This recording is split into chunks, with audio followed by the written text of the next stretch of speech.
nearly 15 lakh crores or $20 billion in distressed loans in India's banking system. Just 10 corporate groups took 1/3 of all corporate loans by India's banks between 2011 and 2014.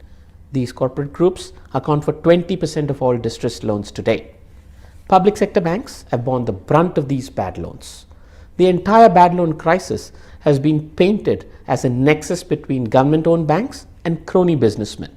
As we all know, most banks, including public sector banks, rely quite heavily on credit rating and other analyst views before making lending decisions. So then the question arises, did these independent private sector credit rating agencies and equity analysts issue negative ratings for these corporates during the time they indulged in such heavy borrowing?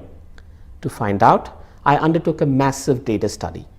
I analyzed every single rating of each individual company belonging to these 10 corporate groups by every rating agency and equity analyst during the years 2011 and 2013. On an aggregate basis, none of these corporate groups were rated as high risk by any of these rating agencies in this time frame.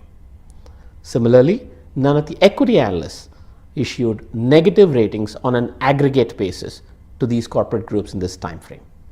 Armed with these strong ratings, these companies went on a borrowing binge. The debt went from 3 lakh crores in 2010 to 7 lakh crores in 2014. Needless to say, their balance sheets came under stress in 2011. Their ability to meet interest payments were in doubt starting 2012.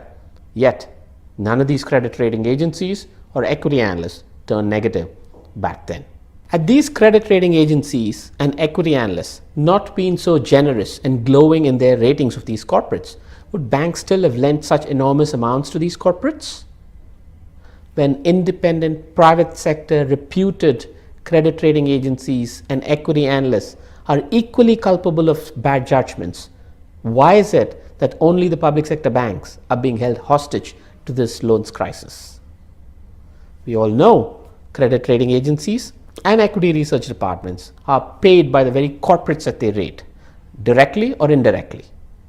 This presents huge conflicts of interest. Why is this not being discussed along with governance of public sector banks? This is not to insinuate any bad intent on credit rating agencies or equity research analysts.